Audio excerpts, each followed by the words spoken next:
Shkecht everybody for coming, and B'shus Darabonim, and the Klein family. I have much to be able to share with you a lesson in Munne B'tachon the Meibishn Alle Beis Gimel of the Munne B'tachon Take Kupten Sagula. And the best way to say the story is Astagim speeches on the Mudim is actually based on the Linton Shara B'tachon and Sarim and the best way is to recount some of the stories that happened with me and with Hagdoma. Hagdoma is first. I'd like to say I personally think that Mendy Klein, yeah, I think the reason I'm here is because of him. Because right before he passed away, I was supposed to meet him, and he tells me it's too early in the morning. You rest up. You just came out of prison. There'll be a time, and it wasn't zecher to see him. And here I'm standing in his house, in his son's house, and I want to mention him because he was a great Balzac. He was very much involved with he did a lot as part of many who did for me and my family. And really, I want to mention that the Mishpacha should be have Hatzlacha Rabba, L'maylim and Amashur. I'm kind of getting to Dok and Achamer. We had Gecheshment. This is I say Yitzchak V'Yigdal Ish Meid Meid, and this is the best bracha you can see. That's what it was about, health and Eden. So I started, but my father started a Beis Shchita in 1987, 1988. I was then in Atlanta, Georgia, doing some shlichus. I wound up coming to 1990. I wound up coming to help my father with the Beis Shchita. It's not too far from here. It's in Postville, Iowa. It's a few states over, and. Because in those days there was no Yiddish Kehillah there, I had then 5 children. We moved into a city called St. Paul, Minnesota, Minnesota, and I drive every single day. Every 2 days I drove down 3 hours by car. What's important about the story is if it came Yom Kippur, I think second Yom Kippur, and there I was. Everybody at Yom Kippur, everybody's gone. So as a balabatim who really cared about kashrus, I wanted to make sure everything was put away properly. So by the time I looked at the clock, it was like 12 o'clock, 12:30 in the afternoon. 3-hour drive would put me into home about 3:30, 4 o'clock, and Yom Tov was coming. Yom Kippur, I wanted to get there earlier. So I asked one of the goyim there, how can I get there faster? So he gave me some sort. Next door to the plant, there's a farmer. Over the plant was in the middle of a bunch of farm fields. I chuckled in the cup over Jacobs because he remembers. And he has a farm, and he has a small little plane, a single-engine plane. He agreed to fly me. He called me, he'll fly me. So I knocked on his door. He opened his door. He takes me to his garage. Like you have a garage of cars. He opens his garage. He pulls out this plane by a little string over there. And I'm supposed to get into this little thing. Now it's a point of no return. If I don't go on the plane, promotion is done. And talk about religion, religious fervor. He was a trained pilot, so before he turns the engine on, he has to scream out, clear. There's nobody there but the mice. So clear, and I get a shrei out, and it starts the engine. It starts with a roar, and then who's the runaway is his grass, his front lawn was the runaway, and before I know it, I'm in the air flying. And Baruch Hashem, I figured the flight will take an hour, 15 minutes. So I got home at 2:30, 3 o'clock. I stickle out of Yom Kippur. But the first time in my life, I'm sitting in a cockpit, and Baruch Hashem, I'm a person likes to learn from everything I see. So I'm in a cockpit. I'm not going to waste the time. I'll start finding out how pilots fly planes. What's this dial? What's that dial? And this guy's very patient, and he's explaining me. One dial there, and the MS, the Abish was preparing me for my life. One of the dials there in the plane, there's a dial, I don't even know the name till today. There was a bubble. In the bubble, there was a small little, like a model plane, to the backdrop of a horizon. The sky and the earth and the horizon, and I noticed as the plane goes up, this little plane moves up, and the plane goes down, it moves down. So if I come Keith, what he does, sagt me, oh, this is mamish, very important. This mamish can save your life sometimes. So dachte ich, oh, we finally hit something very important. What he does, he tells me, this dial tells me if I'm flying up or if I'm flying down. So I started laughing. He got the fachettet. He said, why are you laughing? Like I'm making fun of him. I said, no. So you have to know. He says, yeah, if I want to flying, so you have to look in the dial to see if it's flying up or down. Look out the windows. It's then you're flying up, flying down. Just a small funny story. After I got out, the first Shavuos, I was at my brother's house. I went out the front door to go to the mikveh. And it started raining. I ran back into the house and I told everybody that it's raining outside. They should get an umbrella. So one of the guests over there pulls out an iPhone, these little computer phones, and he checks it. It's raining. It wasn't supposed to rain. He starts looking in the iPhone if it's supposed to rain or not. So we're looking at your iPhone for. Look outside the window. It's raining. It was funny to me. So he says, Sholom, don't laugh. And in all seriousness of a guy who's training a pilot, I wasn't going to be a pilot. He tells me, now you're flying in good weather. And you can see what's up and what's down. This is up in the sky. But when you're flying through a cloud, a dark storm cloud, not only you can see what's up and what's down, noch erger, your senses will lie to you, and what you think is up is really down. So you think you're giving gas to fly up out of the cloud, out of your problem. You're actually giving gas, and you're speeding to your death. You hit the ground. But Mela, what do you have to do? Dr. Mir? You have to ignore all your senses. All your senses will be lying to you, screaming to you, where you going? Get some weg. You'll follow this gauge, you'll fly to safety. And if not, so I came home, Baruch Hashem. I came home on time. I had a nice Yom Kippur, but this lesson that I learned from here, I think this incorporates what you talk about Emunah B'tochen. The Eibishter gave us, I verbring with this many Shabbosim afterwards, I was really excited about this. The Eibishter gave us a Torah Kedosha. In the Torah, he tells us what's up and what's down. Pashut. Everybody thinks in life they can figure it out themselves. They look around, they see what works, doesn't work. The saruf, the sarab of the emissaries. And maybe, if it's not a dark cloud, maybe a question is exactly, but also no good. But zichir, when a person goes through a dark cloud, it goes through a hard, in the Soyin. And the Soyin is a time of darkness. We talked about Ma'ariv, Erev. Not only you don't know what's up and what's down anymore, your senses will lie to you. What you think is the right way. And the most important decision I made, Baruch Hashem, was flying there was never clear weather. There was always bumpy rides and up and down. But mitamol, for 20 years, we're building a business. Baruch Hashem is going good. We're doing good for kashrus. The kosher meat is becoming more and more available across the country. And mitamol, boom. I hit on a dark cloud, and I found myself in a place called prison. I mean, this is like a whole different planet, a whole different matzav. How do you deal with it? Right away, there's a lot of eights together. This eights are here, this eights are here. People give you eights, how to do it. I decided that, the eights I have to take it from the Torah. But to know how to deal with Amunah, who, first of all, how did I get here? And how do I get out of here is Amunah, that the Eibishter is with me all the time. The Eibishter is doing all this. And the B'tochen, the Eibishter will help me. I want to expound on this, but I want to speed up now, maybe from this story, maybe 20 years later. But at the end of 8.5 long years in a place called prison, different prisons I got, I was transferred to county jail, till finally they brought me to upstate New York for there was most of the time. But a total of 8.5 years, maybe more than 8.5 years, in a very, very tough security prison, together with people that I don't talk down about anybody, but I bet you if you saw them on one side of the street, you'd walk to the other side. Let me put it that way, for a better way of description.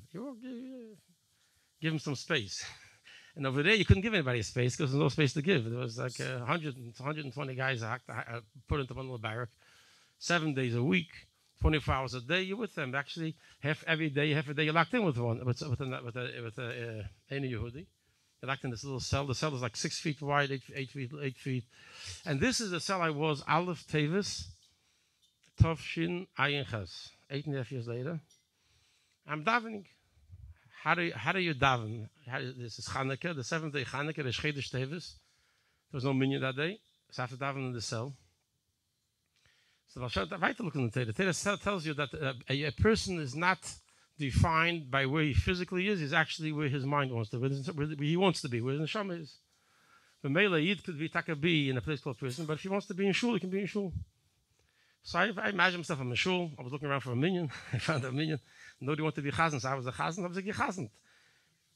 I started saying hallel. And I want to tell you, it's Arvid, it works. You pick yourself up, mit von singen, mit kimi mafadol, mashlo shiromevye, and all the words come.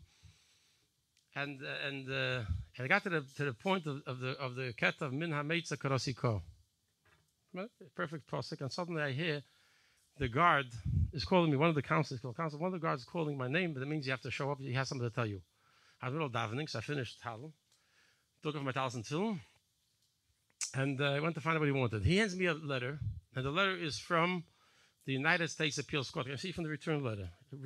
Legal mail. Now, I was davening to win the final possible motion to, they should listen, just listen to me. What happened? I have over here. He's bringing l'chaim. You want a good speech? Bring us l'chaim.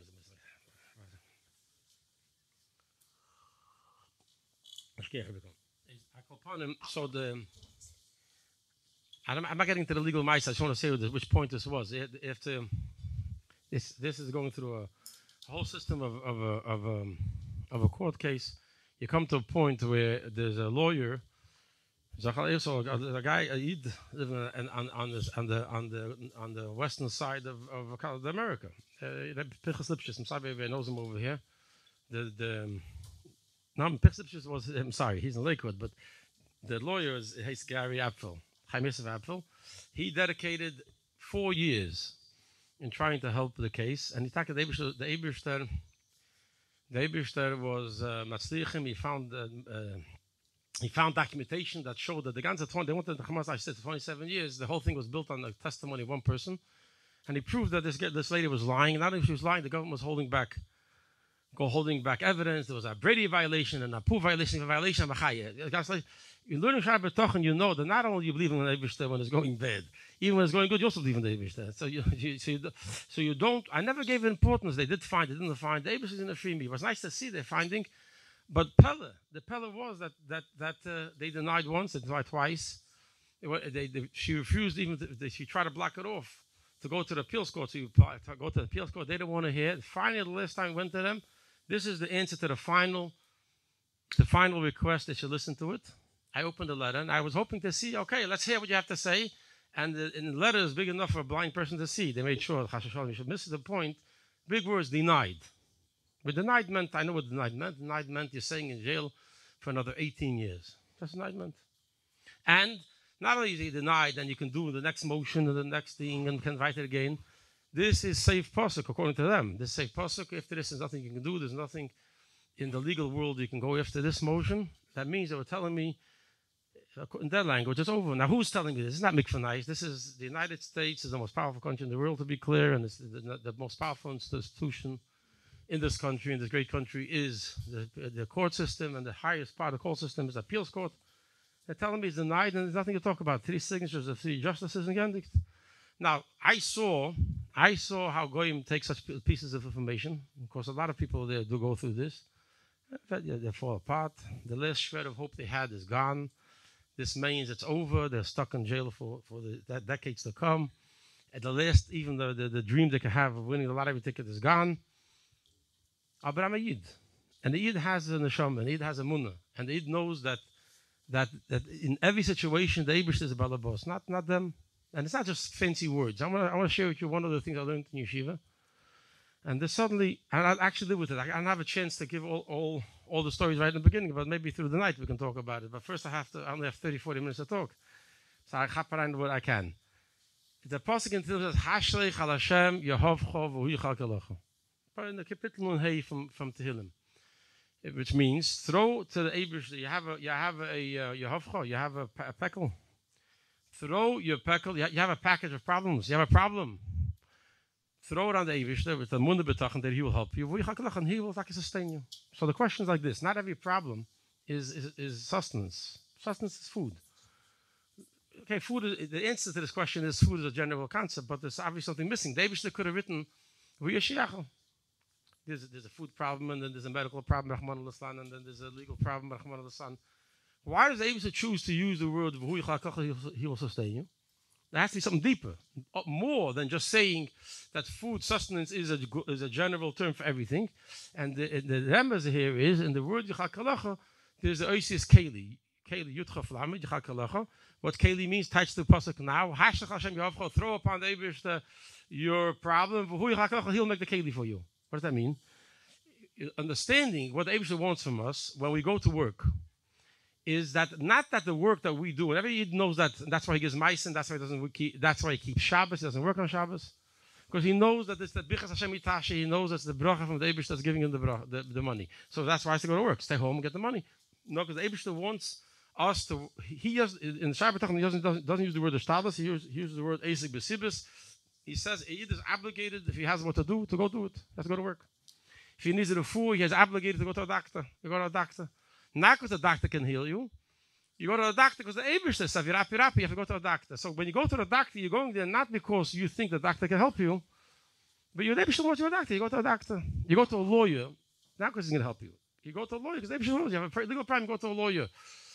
Every phone call we had with this Chaim Yosef, every phone call we had, we started off with 6 kapitel Tehillim. I chazed him at Vatera, he chazed me at Vatera. And there were times, Mamas, I was itching to know what he had to tell me because something new was cooking. Or he was itching to tell me. We held off. And we started off because we both knew that we're setting the tone of how we're going about this legal thing. It's not our keiches, it's from the Eibishter. So we're starting off like Kapitel Tehillim together, we're going to learn the Vatera together, then we're going to talk. So, and the Eibishter made it that Baruch Hashem didn't bother for time. It worked that way. When you do what the Eibishter wants, the Eibishter helps also. So what happens? That's wonderful. But what happens when a person's in a matzav that he doesn't have what to do? He can't make a keli.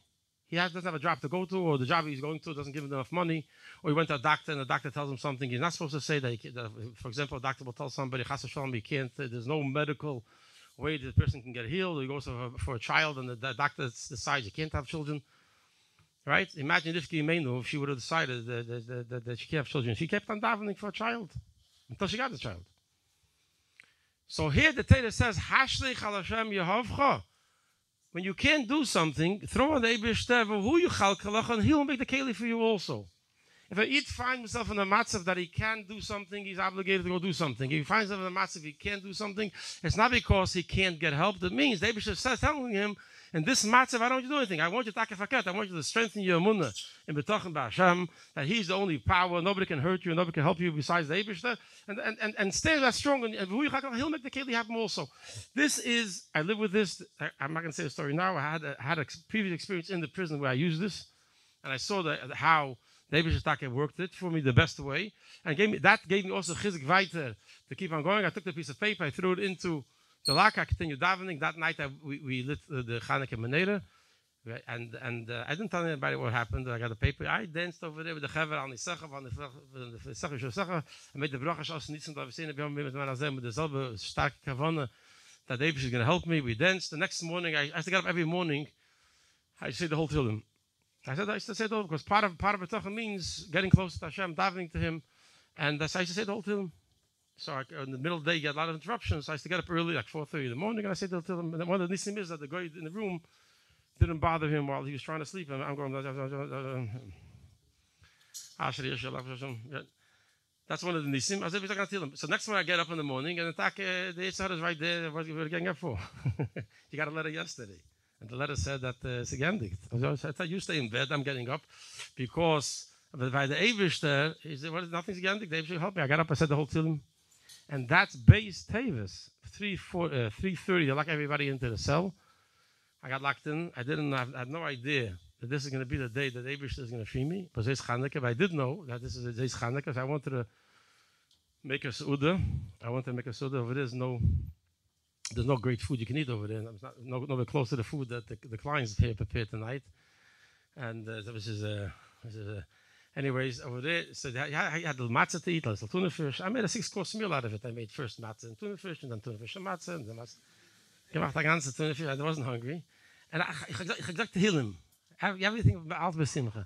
I said to Tehillim, time nisim, just nisim, I need a nest. Get me home. I got to go home. 4:25, I was looking for the shkia. I looked at the watch, 4:25. And the door swings open, and the guard is there in the opening. They don't walk inside when you're there usually. And he tells me, hey, Rubashkin, he got my attention, he says, get out. Get out. I'm getting out. Such a sudden get out. Where am I going? So I asked him, I'm going home. I'm in the middle of diving to go home. And the guy starts, get out. Where am I going home? So this is a wise guy. He tells me, you're going to change your location. I wasn't sure whether to change location. I had location changed for me 7 times. I wasn't home. So this guy Dafke, interestingly enough, I like to point this out because this guy used to always greet me with a good Shabbos. Every day his work week was Tuesday, Wednesday, Thursday, Friday, Shabbos. Whenever he saw me, Tuesday, instead of saying good afternoon, he said me good Shabbos. Wednesday was good Shabbos. Thursday was good Shabbos. And Friday was super Shabbos is coming. I said, I'm messing Shabbos the whole week. Why? Because one time he hears me screaming to other Yidden, good Shabbos from different buildings. He calls me over in all seriousness and he tells me, what are you screaming secret words to other prisoners? You planning a breakout tonight? He was serious. This type of place it is. The Chesed. I started laughing. I said, breakout. First of all, I'm not breaking out. I'm going out the front door, Mitzvah Hashem. Number one. Number two, Shabbos is Saturday. I'm greeting other Jews. God created the world in 6 days. He rested on the seventh day. I gave him a 101 on Shabbos, and since then he always used to greet me good Shabbos. What's important about this in the story? Because of all the guards the Eibishter used to get me out of there was this good Shabbos guy. Because Shabbos, to keep Shabbos in a place called prison, it wasn't. You can do it one way, you can do it another way. You can do it with a tadim and find the different tadim to try to make things maybe physically more convenient, or you can do it the right way and do the halachas properly and not to resort to any tadim. And Baruch Hashem, I did that. And to me, this was like as Abish was saying, hey, you kept Shabbos, Mr. Shabbos is getting you out of there. I got taken to a different building. I go in, they bring me now by different. I wasn't sure where the whole thing was going on, but then I realized something is different here because I was transferred. They bring me into the office building.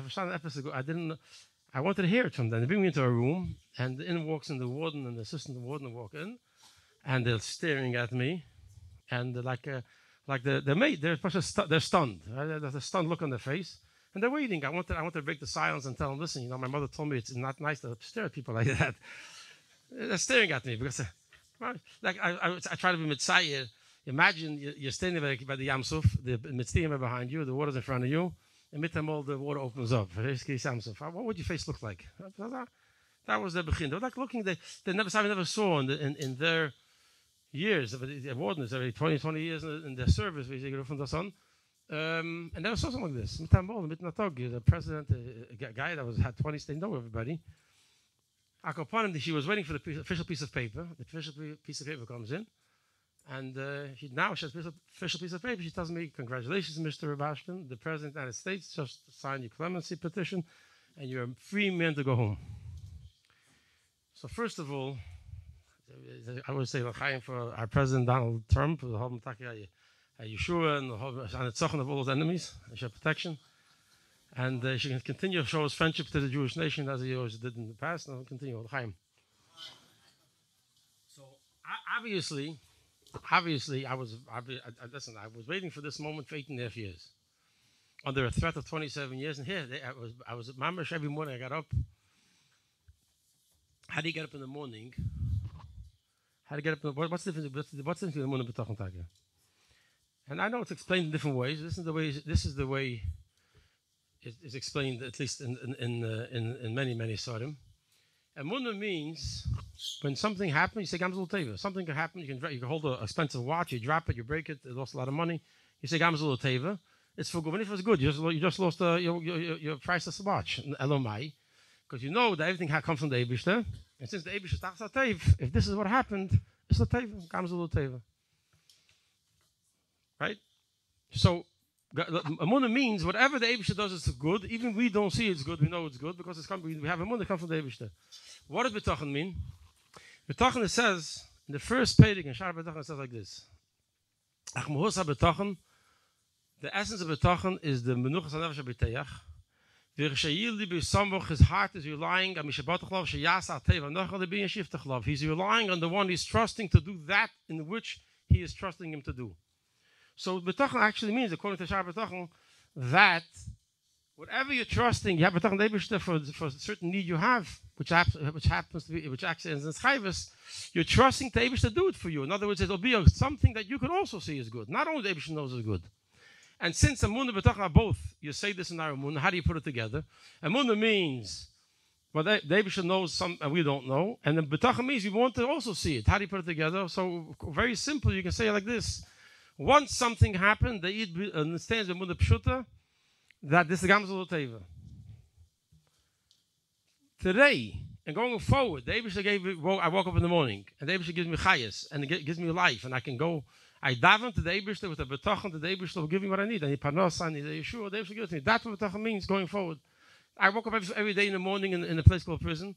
I thank the Eibishter for yesterday. Because if yesterday I was in prison, obviously it's the best thing that happened to me.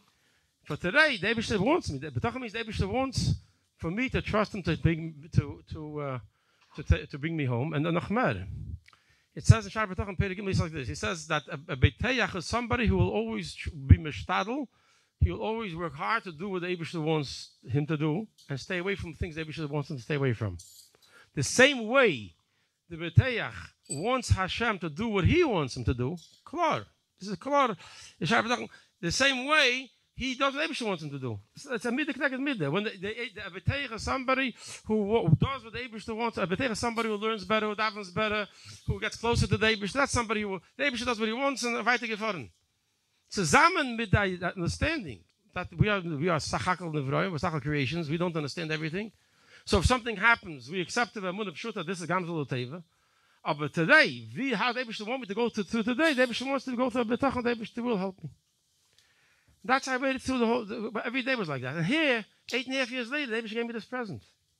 My heart, my mind was full of Shavei Dod HaKadosh Baruch Hu. I got it. But the overwhelming thought that really overwhelmed me was this. Yesterday, I couldn't get it out of my head. Yesterday, I got a letter from the most powerful court in the world, and they're telling me, talk about Teva. You try to describe something which is unmoved. You can't move it. This is the way it is. Right? The doctor shows you on the screen. This is the way it is. The court told me it's denied, it's over, you're stuck in prison another 18 years. And there's nothing in the court system you can do to help it. You can't get out of this. And here, the next day, the Eibishter showed who was the real Balabos. He's the Balabos. And he got me out of there. The way the Eibishter made the nest. And says, Aleph, Beis, Gimel. I live with Aleph, Beis, Gimel. Because this is the second time it happened. Aleph, I got this letter. Beis, I got freed. So these guys are still staring at me. So I tell them, look, you think maybe this is a political thing. You should know. I know there's other Eden there. So I want to let them know that Eden are very special. I said, Jews, God loves Jewish people. We could say it's Chanukah, God does miracle Jewish people because God loves the Jewish people. I'm Jewish, God loves me. I'm going home, you see. And then it hit me, I forgot to make a bracha achrina. I forgot the bench. I was in the middle of eating my matzah and tuna fish. And God Shabbos kicked me out. And the halacha is, you're supposed to go back and make a bracha where you ate. As a state, then. So I asked the warden and say, 1 second, time out. Before I leave, I got to go back a few minutes. We don't go back, get out of here. He says, no, you don't understand. I didn't explain myself properly. I don't know if I eat tuna fish, matzah, I have to bench, I have to make an after blessing. She said, listen, the president said, you have to get you out of here as fast as I can. You're out of here. You want to bench? You bench right here.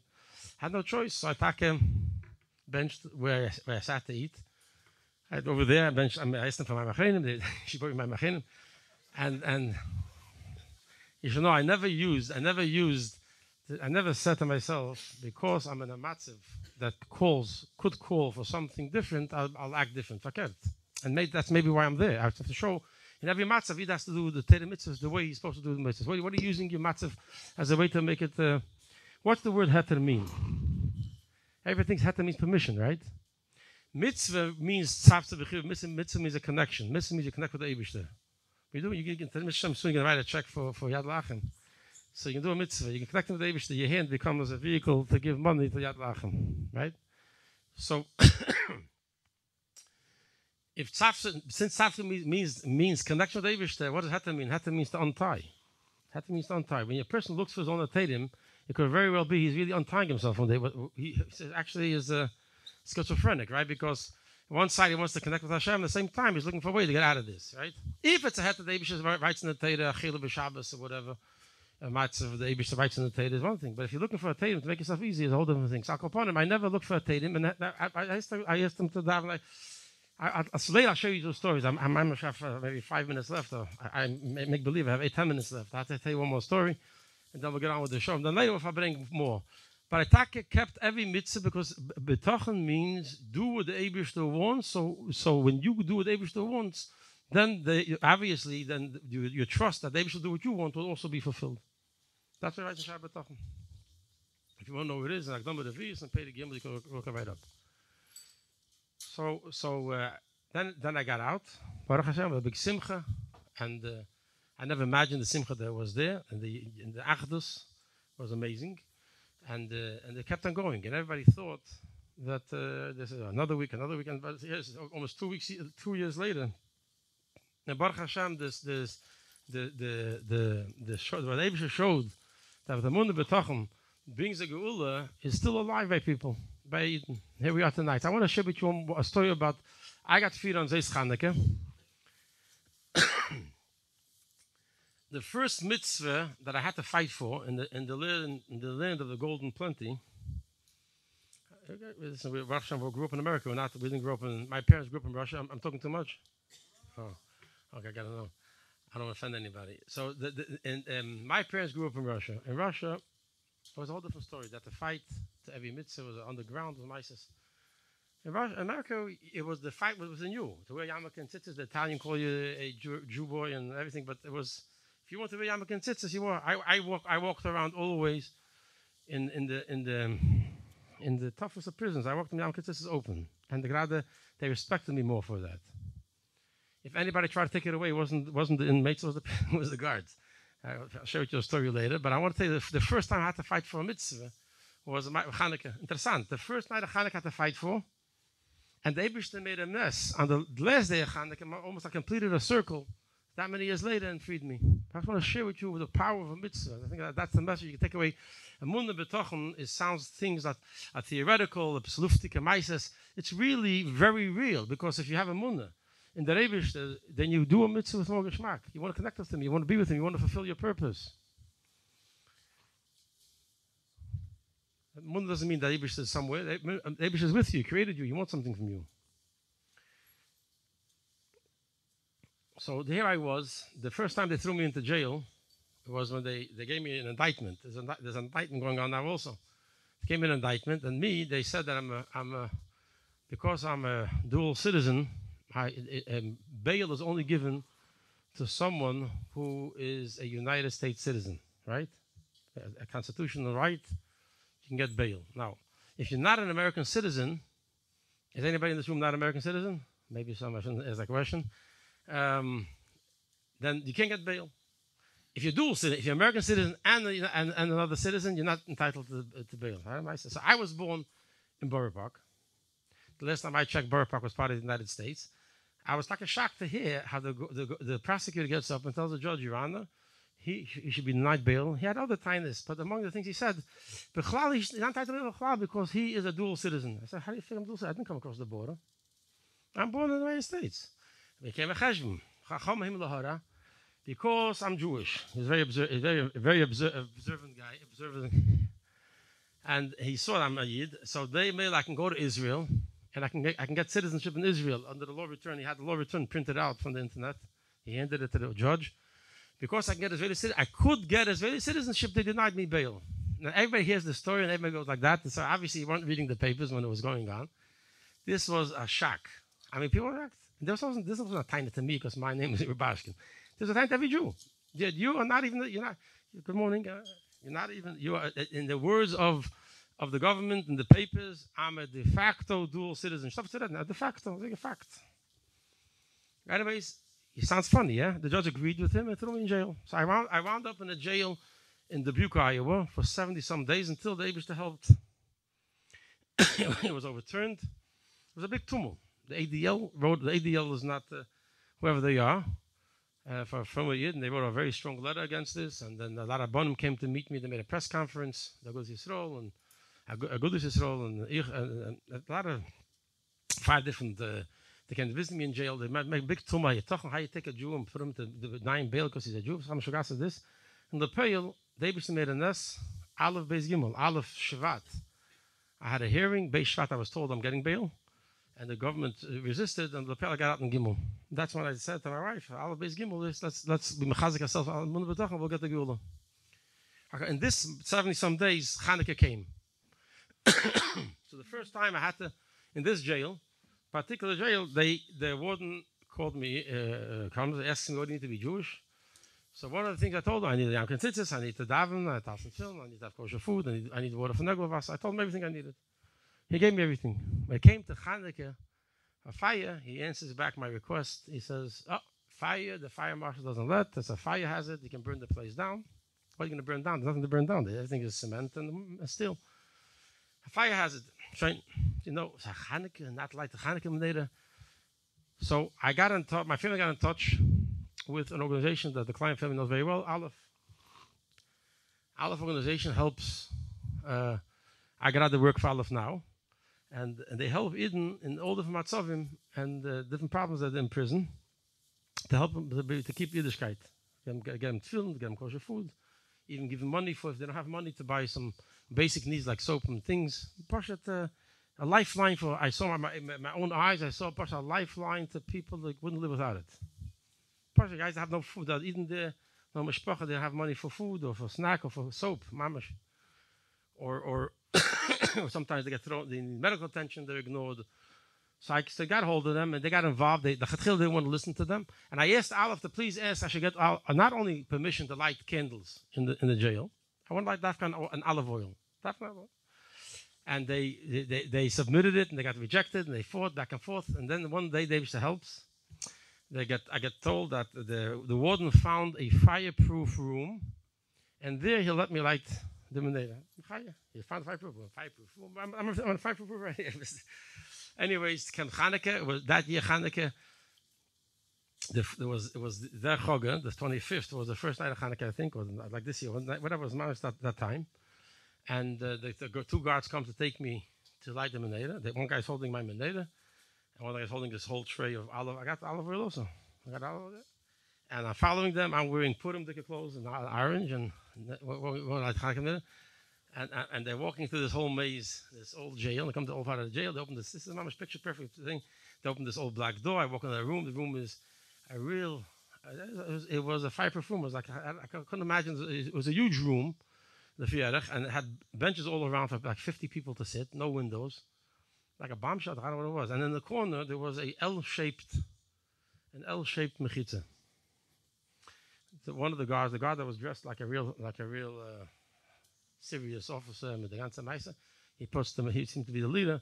He puts down the meneda, the other guard puts down the oil, and he tells me, go do your thing. And they move to the side. I guess they want to make sure I make the bracha right in. So I'm not sure. I want them to leave. They're staying there. Okay. Had no bereda. So, yeah. So I went to light it. I was mama's ecstatic. I remember I was floating. Yeah, I fought for a mitzvah. A mitzvah, every mitzvah brings out Sholom Shocha. Mitzvah Chanukah is just nissen da wir sehen, Yom Himmels Manazah. Lichtigkeit, Warmkeit, light, warmth. I mean, this mitzvah has everything Mamash was missing. And I was hoping, if we're doing the bracha properly, I will draw down this on me myself. So I go take out one of these oil cups. I put it in the meneda, and I take the shamash. I'm about to light shamash, and a thought came to my head. 1 second, this is a wall here. It's a partition. What's on the other side of the partition? I gave a look, and I got sick.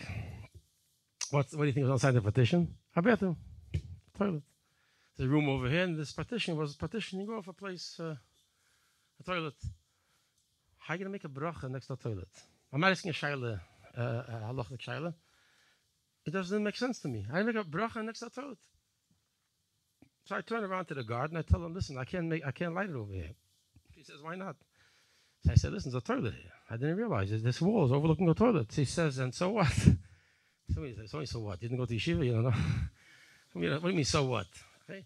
So I'm about to make a bracha. It's God's holy name. I said this in English. I spelled it out for him. And you think it's right to say God's holy name next to the toilet?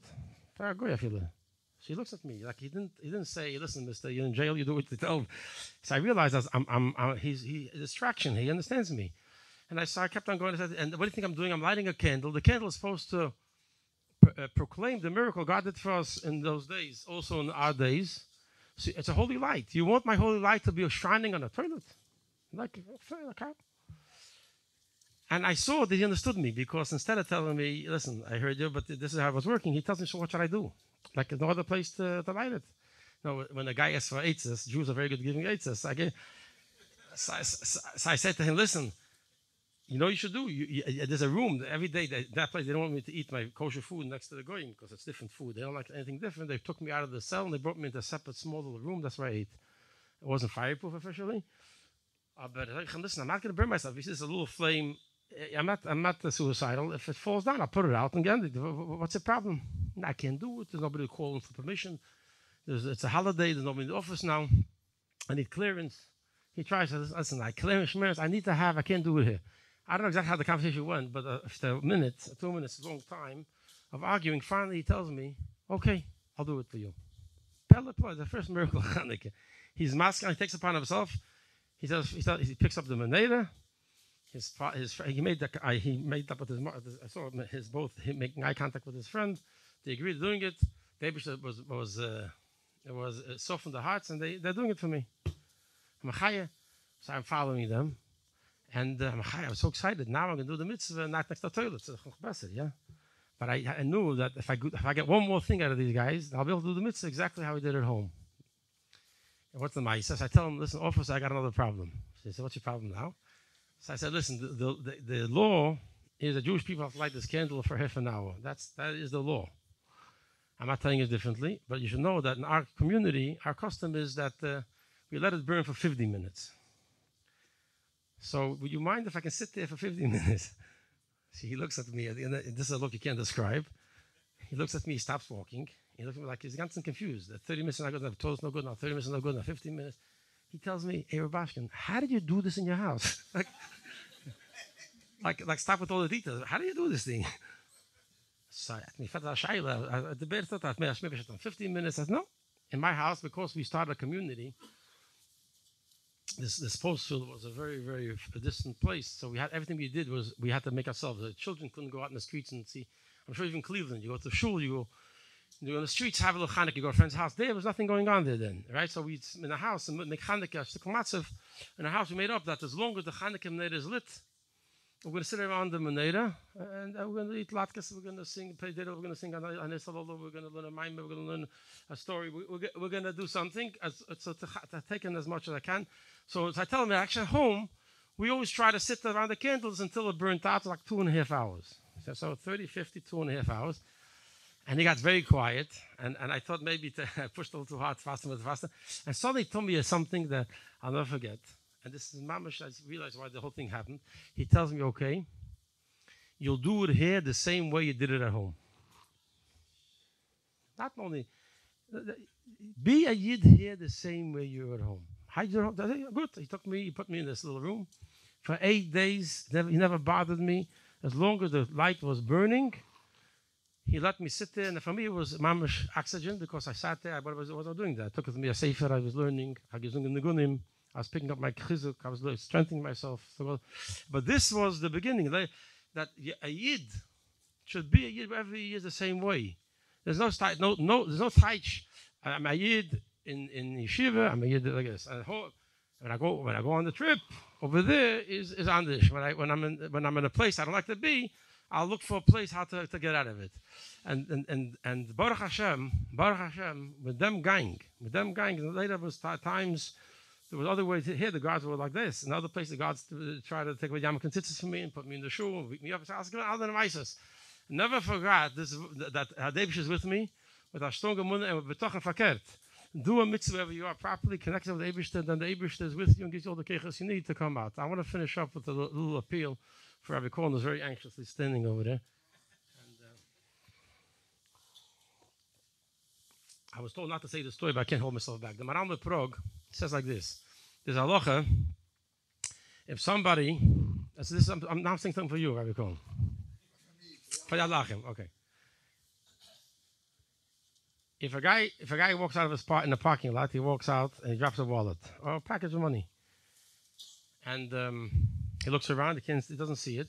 There's no simon in it. He gives up on it. He leaves. Another guy sees who lost it.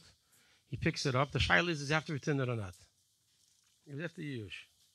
If I remember this correctly, the answer is that Hapi Alochi does not have to give it back because the guy is Alacha Yish no simon. But because he knows who lost it, he should give it back. So the Maral asks a question like this. He asks, the Chayra, what's means bad to give it back? It means Davish wants you to give it back. Right? So why don't Davish paskin in the Torah? Give it back. What's the say? Hapi Alochi, you don't have to. Mitzchsidus, he should. Bekar Alochi, you should give it back. So he gives a phenomenal explanation like this. A person has money. Money is not part of a person. Money is not. The Eibishter gives the person money to use it for his needs, and for people that need it also. If he has money also to give other people that need it also to give tzedakah. A person's hand, a person's finger, it belongs to him. If a person loses his finger, you can't keep it. It belongs to him. He wants it back. If the Eibishter would have made the halacha that money has to be given back because it's his, that means money and a person can't be separated. It's his. So the kid's not like that. Money is not his. The made halacha is that you don't have to give it back. But who it belongs to. And the guy feels bad, so give it back to him. That's Nakuda. Nakuda is, I say, money the Eibishter gives us in order to be able to help others. The Eibishter opens up your pockets, opens up your heart, maybe first. And Yad Lachem is a very, very similar to what I went through, is helping women and children who fell into mamish matzavim of a prison. I was in their office. I watched a famous video everybody watched also, and I met the woman also that went through he didn't find in the big goals. They fall into situations and they relying who the Eibishter sends the good shluchim to get them out of the tzaras. So the Chaim everybody. And after when we can, we'll continue later. Why? And somehow, because they're going through something difficult, because they're going through an Nisayon, it's somehow indicative that they can only see it as a kaparat avonot. They only see it in those terms, not in the other terms of making the world into a place. I want to say the Eibishter gave Avraham Avinu a tennis saying this. Obviously, not because he did anything wrong, but fakert. Because Avraham Avinu was breaking through and bringing Kedusha into the world. So here's what happened. Personally, in this story, I guess, in the place called prison, they gave out mail every day, Monday, Tuesday, Wednesday, Thursday, Friday. Fine. It was holidays. It was not. Baruch Hashem, one of the highlights of my day was when they gave out mail, because I used to get, Baruch Hashem, many letters from all different men, women, even children send me letters. Many children, the Shiva send me letters, a chizuk. We're diving for you. They're telling me we're doing mitzvahs for you. How strong. We're saying tillim for you. And for me, hearing how the Eibishter is putting in the hearts of so many Yidden, the diving for me, I saw that the Eibishter is with me and the Eibishter will take help. One of the things, so I stand over there, and the scene was like you have 100 guys there, and the guy comes with a bag of mail. Many of the goyim standing there were not getting any mail at all. And here, this Jew boy was getting every day. He's getting mail every day, and sometimes a lot of mail, and sometimes 10, some 5, 10, sometimes 20, 30, 50. It was Mr. Johnson a piece of mail, Mr. Fernandez a piece of mail, Mr. Rubashkin a piece of mail, Mr. Rubashkin. My name was being called out a lot of times. One time, and to me, the mail was a big chizuk, so I used to wait. I used to read the letters. I couldn't answer them all back, but I saved every single letter. If you know anybody in the matzav in the physical prison, you should know you send them letters like a breath of fresh air. And I collect every mail, every piece of mail I got, I never threw out. I have them till today in boxes and boxes in the house. And one day I hear one guy telling the officer, "Hey, why don't you just give him the whole bag?" Like he was trying to exaggerate as if I'm taking all the mail. Give him exactly the answer. But after they go one by one, give him the whole bag. What do? I don't know how do I handle this thing. I stood there, and then the three clowns over there, as the guy is giving out the mail, before you can read the letter, the three clowns all say together, "Hey, Rubashkin, this is for you," like as if they're reading it. It wasn't my name, anyways. They started in jail is a place where everything is backwards. It's a backwards world. In the free world, you want to be popular, and in jail you don't ever know you're there. It's because you become a target for hate, whatever. I'm Jewish. I'll go upon him. One day, a guy comes over to me. Hey, after the mail call, I'm standing with a little peckle of mail. He says to me, "Hey, Rubashkin, I got a complaint to you." Complaint? What happened, boss? What's the complaint? I said to him, "Hey, why are you taking away all our mail?" Yeah? Einstein's second cousin. He made the calculations. 100 people there, 100 pieces of mail came in, and everybody should get one. And I took away a part of it. So I took away part of the people's mail. Yeah. I look at him. So the one side of me tells me, get out of here. But he's accusing me of taking something away from them. I didn't feel I can leave because it means if I'm leaving means it's unanswered. So I got into it. So I tell him, oh, what do you think? Where do you get I'm taking away your mail? What do you think? I took out the packet. I showed him the letters. Every single one has my name. Sholom Rubashkin, president number, this and this. It's my mail, not your mail. He's not. He wants Yesa Biur. He's still standing there. So I say to him, what do you think? I believe every single day, God willing, I'm going home. So let's say I'm going home today. You think tomorrow you're getting more mail because I'm not here? If I'm going, my mail is following me. What do you think? It's my mail. Is it going after me? You're not getting my mail. It's mine. It's not yours. So if you put on a plate of food and I grabbed the food before you did, you can think I took something from you because you could have had it. But this is mine. And the guy's still standing there. So I gave him a hegetimte. I said, Lama sagen, you did get my mail. You couldn't even read it. I pulled out a piece of mail. I saw it was written in Yiddish or Lashon Kodesh, and I showed it to him. I said, hey, you see, you can't even, if you got my mail, you couldn't even read it. He looks at it like the kapara handle by the other. He get a cook. Of course he can't read it. Okay. I always joke, I mean, I could show him English also, I'm not sure, but I wasn't taking any chances. Anyway, finally he walks away. As I said to him, what do you think it says over here? It says over here, the Sholom Rubashkin, that's me, that's not you. We're praying for you. They're praying for me, right? And stay strong. God's going to help you. What does anything in here have to do with you? Nothing taking away. Anyway, we left. The prayer, this was Be'emes. This was a threat. And because from the smallest things there can be fights, and I've seen it. Even myself, there was a matzav there that from the smallest thing, I want to pull out a plug, and it became almost a ganze fight. The Eibusher saved me the back of the Ness over there. And so I asked the guy that I was sleeping with, called Sally, I tell him, you go, he's a tough guy. I say, you go pick up my mail and you give it to me because I don't want to stay in the line of fire. And that's what he did, Taka. But for weeks, Baal Shem Tov says that from everything he sees and hears, you should take a lesson in serving Hashem. I was thinking to myself, like nice with the plane story. Yeah, you got to look what's up and what's down. Look in the Torah, yeah? I felt that there was a lesson here, and I couldn't exactly place it. I mean, obviously, the obvious lesson is look how bad kinna and sinner is. Kinna, they can be kind of somebody, it's not even shaykhs to you. It's not even yours. It's not, you can't even have it. It wasn't written to you. It's not, you always have kinna. But I felt something was more, and then one day it hit me. It took me weeks and weeks to hit me. I was in a matzav, and many people in the Nesoyin go through the same matzav, so that people can relate to this. If a person goes through the Nesoyin, the hardship, he always has the thought in the back of his mind, in front of his mind, in the middle of his mind, somewhere, is why can't my life be like him, her, right?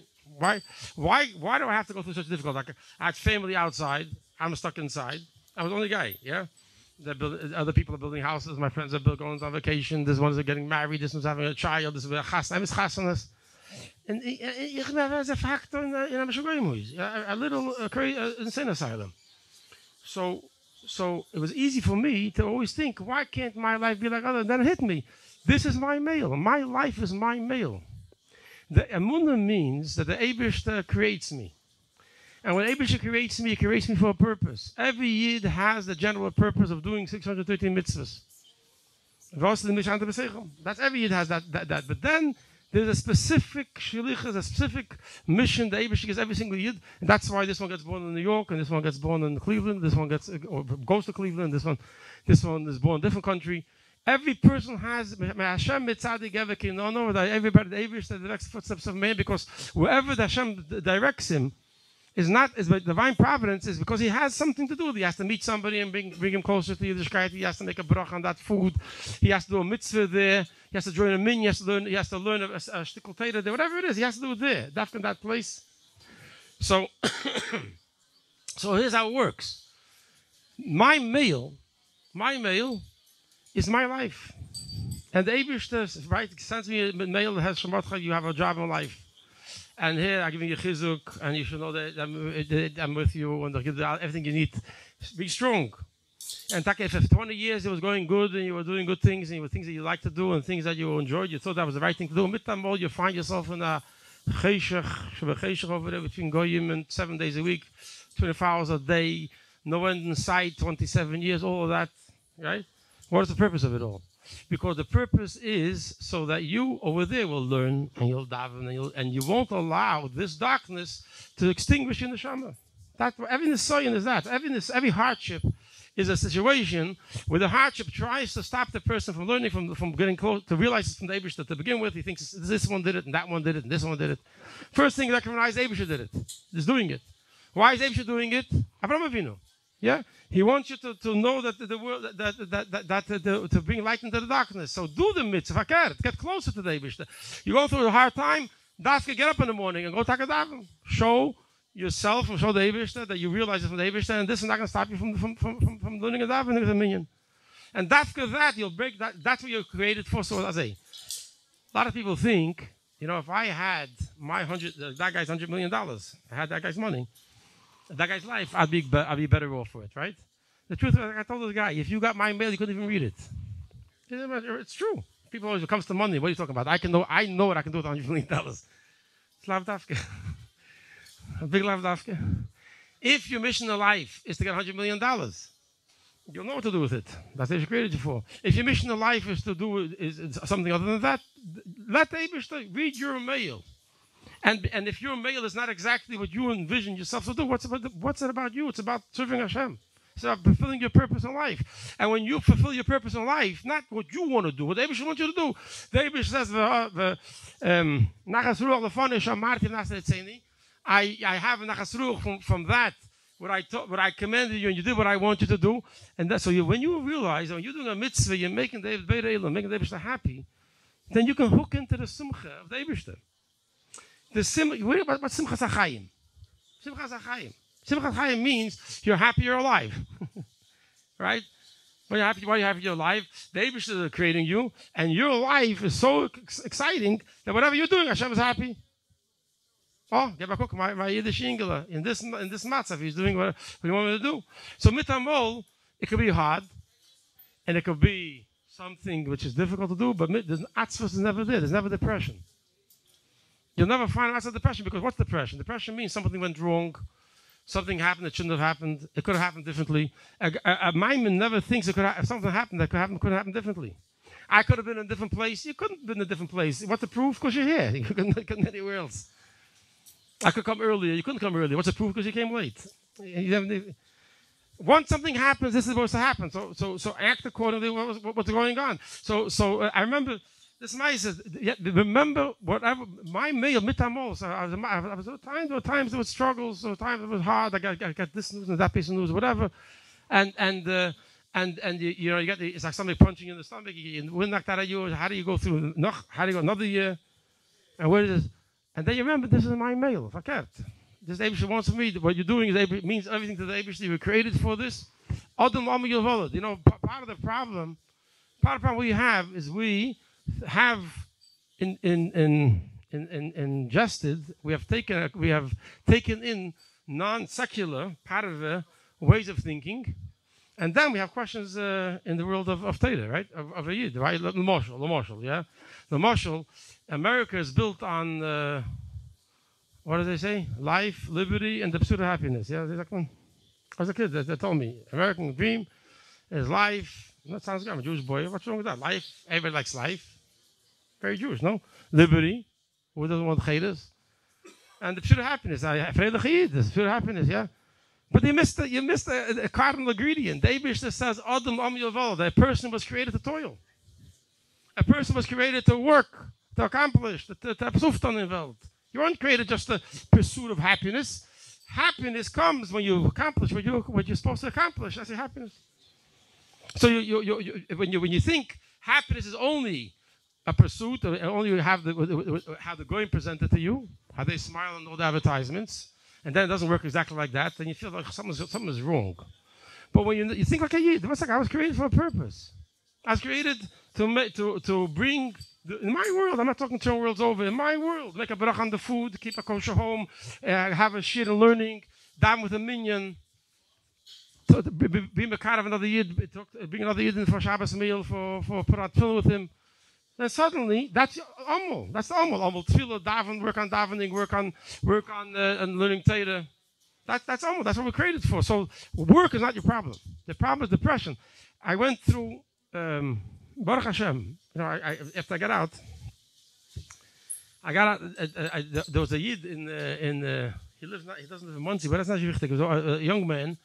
And he, as Baruch Hashem, they wish to put into his heart, a man that has some money, and he works at Dafka, works at Alf also. And my story really touched him, and he helped the family a little bit in a private way. And after I got out, I went to his office to say, thank you for being a good messenger for the Eibishter and thinking about us. So I came in, he gave me some pizza. He gave me some pizza to eat. We ate pizza. I'm telling you, this is the second week. We're dancing here, up all night, we're talking, we're dancing, everybody's so excited. And he's listening, he's very excited also, obviously. And then he tells me, listen, Sholom, I got to talk to you very seriously now. So what happened now? He tells me, listen, I work with Yidden that come out of prison. And I know, you see, now everybody's excited, everybody's dancing, so tutzach.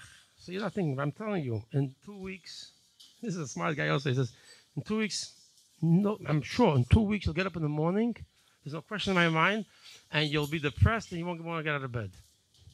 There's no, I've seen it. The guys go into camp, much so for a year. They come out, they're depressed, they need psychiatric help, they're depressed.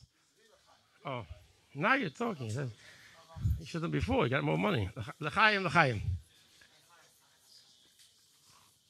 He wasn't kidding anyways.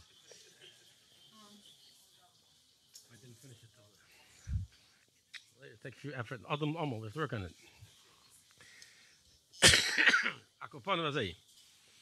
He says, I'm looking at him. I couldn't understand where he's going with this. He pulls out a card from a psychiatrist and he says, when that happens, when you can't get out of bed in the morning, you're a psychiatrist. Here's the name of a guy. He's a good guy.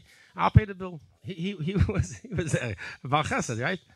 I looked at him. I couldn't understand what he's talking about. But just believe. I didn't want to.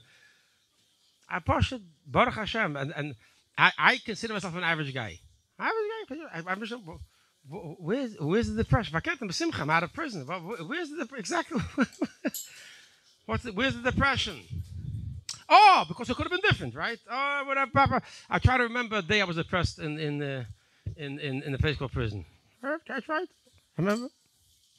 Now to say that I never had a fight with depression, that's not true. I fought it. I used to get up in the morning.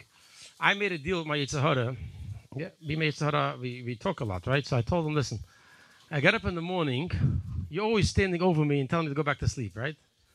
I can't fight with you. I'm laying horizontal, you're standing high. Imagine getting up.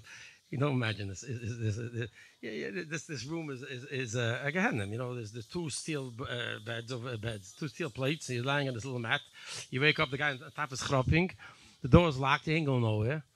Go back to sleep. You wake up to this thing. You want to go to sleep, right? I got up every morning 5:30. Why? How did I do it? I figured out how to get out of bed. Easy. I told my Yetzer Hara, we're not talking about getting up until after brachas. Right? Hold your thought. I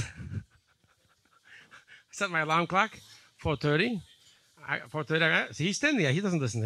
He tries to violate the deal. I said, I'll get up. 5 minutes. Got some nugget, medani, got some nugget Wasser. I got dressed.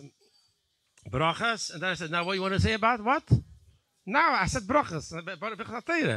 Now for sure I'm going to go say Tehillim, right? Because now I'm energized. I don't want to go to sleep anymore. So you fight, that's how you fight depression. On your terms, not on his terms. By bringing purpose into your life. Not going along with his Meshugasen. You fight depression by revealing who you really are. You're a Yid. You're not a Goy. A Goy is a whole different mechanic. So you have, in the world of, I don't know, computers or anything, but I heard there's a Maisa with, my son was trying to tell me last night, I was trying to download something. There's a Maisa with Microsoft, a web macro system and Android system. So it's an operating system, right? All right. A Jew and a Goy to operate into different systems. They look compatible, not compatible. A Yid has an neshama. When a Yid tries to adapt Goyish thoughts into his way of thinking, even if for a moment it looks like it's helping him, it's not. It can't. It can't, because if it's going against his essence, who's a Yid, it can't help him. It can't help him. If he has an issue, He has to dress like a yid. He has to, of course, the neshama is in the body, and of course he has to dress what certain aspects of the body, but he has to take it from Torah. He has to take it from there. Akoponim, going to sleep at night was one of the times. It was very hard for me. I'm talking about depression now, right? I'm talking about depression. Can you imagine? It's 10:30, 11 o'clock at night. You got locked into this little closet at 9:30, and now you finish Krishma, you finish Yeshua and learning, and now you're ready to go to sleep. You close your eyes, and then all the Yitzhak is right there with all the questions: what's going to be, how long is it taking? 7 years past. What hacks the in cup? Look what's going on. Yesterday dinner. All the questions. Yeah. What do you do? So you have two options. You can go to the psychiatrist, and what's he going to do for you? He'll give you some pills. Or you can think like a yid. So what I do, I forget. I thought to myself, Bartzu, you can't stop your thoughts, but you can start thinking like a yid. I started chazering over. I learned Shara B'tochen, that B'tochen means the parts that I can say word for word. I say word for word in my mind. I say word for word, and then it talks about the 7 sibas that you can trust in anybody, and then the 5 akdamas you trust in Hashem. And I went and started thinking in those terms how the Torah tells me to think, and I fell asleep. Because the Eibusher tells me this is the way you're supposed to think. And this is the reality. This is reality. In other words, not reality. So yeah, you fight depression. To say, but to be depressed, I don't remember being depressed. That's what I'm trying to get at. To be depressed, what kind of business is being depressed? Where does depression come from? To feel that something went wrong. Nothing went wrong. You have a job to do. The matzav you're in is the matzav they should put you in. And the purpose you're there is to bring out the power of your neshama that even this matzav, it can't stop you. Okay, so I'll tell you another story. I can go all night, guys. So if anybody wants to leave, you can keep on going. The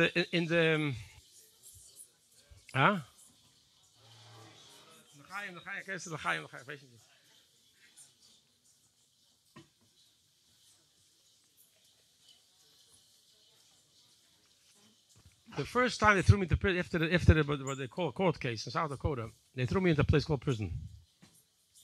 In South Dakota is a place where there are not a lot of Yidden. They bring me to a room. Thank you. They bring me into a room. The guard I'm wearing this Yiddish clothes. The guard comes in with a pile of this. I left him everything. He said, put him clothes. Put him orange clothes. Put him clothes.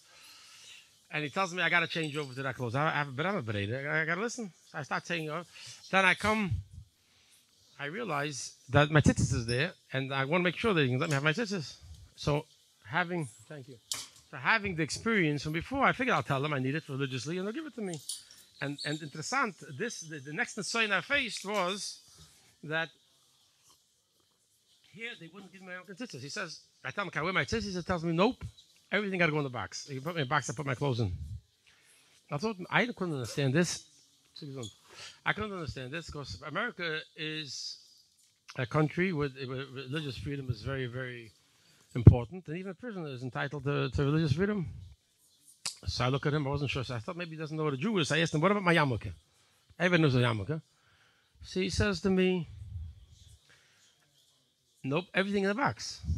Oh, if I say, so it willst nicht losen. So I start telling him, listen, after like the Hanukkah story, I start listening, mister, I'm Jewish. I figured maybe he doesn't know what a Jew is in South Dakota. I'm Jewish. A Jew has to wear yarmulke and tzitzis at all times. It's not something I made up. You see, they brought me here, I'm wearing it, because Jews, it says in the Torah, it says in the Code of Jewish law, it says that a Jew has to wear a head covering, and all the time, and if he doesn't wear it, he can't walk. He can't walk 4 steps. So I told him, if you're going to take it away from me, I'll be stuck in one place. I won't be able to move. And I have to move. I was trying to explain to him, it's important to me. I thought for sure, it's such an explanation, Zichri gives it to me. Sagt er mir, this is the guy to me. He tells me, I never word for word, he tells me, listen, buddy. He gets in my face. Listen, buddy. You see, we became friendly now. A lot of things are going to change for you tonight. That's what he tells me, word for word. So, listen, you're standing at such a place. It's a cheshach. He's he. So I hear the word. He tells me a lot of things are changing. That's what I heard. First of all, he called me buddy. I've already realized he's not my buddy, right? The Yetzer Hara always comes to a guy. He never tells him, I'm Mr. Yetzer Hara, I'm going to give you advice you're going to regret later. He tells you to have a good idea from your buddy. He says, Mr. Buddy, and he tells me he's going to change me. I hear he's going to change me. I made a achlata. I'm not changing. I'm staying the same bit. I realized I wasn't only in danger physically, I'm in danger where I am. Or if I avoid, right? Now you have two problems. I have physically, they put me in prison, and now they want to take away my Yiddishkeit. I told him, sorry, I can't do it. I made a chok up my mind. I'm not changing nothing. I said to him, listen, mister, I'm sorry, I can't do it. So now he got nothing to do. I guess in his course, they never told him what happened when the guy didn't take it down. I didn't know this robot. So he takes me to another room, he locks me in his cage. The lieutenant walks in the room. I'm the guy that hit first. Because he won't let me put my anyways, I'm standing over this. The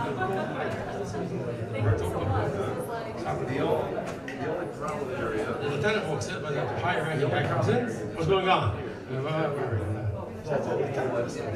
I'm not talking to him through the bar. He's on one side of the bar, on the other side of the bar. I tell listen, you know, your guy is trying to take me out of his business. I explained to him that there's just things I gotta keep from him. I can't walk without it. He had no brains. And he says to me, I'm going to check with the rabbi. Right? So even, and I know I was in an interview with a lot of Reform rabbis, but every rabbi knows that a Jew wears it. So it's a problem. And if the rabbi would have told me I can have it, it wouldn't be good. But they used to help. He comes back 15 minutes later with a printout of my email. Tells me, okay, the rabbi responded to your request. And he says to you, and he meets me, he tells me, the rabbi tells me, first of all, you should know that you're in a place called jail. I didn't know. And in a place called jail, the officers are in charge, you have to listen to them. And if they tell you to take the evidence, you have to listen to them. And I said, a rabbi. And I was telling the Koy, he became his friend, not my friend, you know. I'm shocked. And then he finishes off. He's the big time of Chacham also, probably. He finished off dinner, the machusa dinner. No less. I look at this guy and I ask him, you know what that means? I'm shocked to come these rules rolling out of Geisha Mouth. And I'm standing over there. He's on one side of the bar. I'm fighting for my freedom to be a Yid. I'm thinking to myself, who's really in prison, me or him? Because to me, he's behind bars, you know?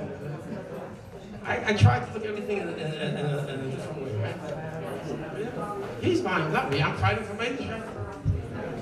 So you know, so really, the truth of the matter is, looking back, just my side, I sensed it, but looking back clearly, this Maisa, that this guy had, what's called a novel? I don't know what this guy is. I'm a novel. He's sitting in his home. The picture of the thing, he's sitting in his home, he gets an email from a guy present, a Jew, who wants to wear his yarmulke and says, say, yeah, go back and watch your TV show. What are you busy telling the Jew he can't wear yarmulke and tzitzis? And the Jew knows what dinner means also, because he tells me.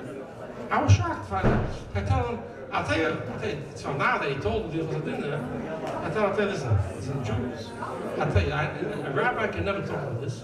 So I'm a rabbi, I can tell you that it's as clear in Jewish law that a Jew has to go yarmulke and tzitzis, so that's not even a question. And there was a great rabbi, I started talking, he let me talk, this guy.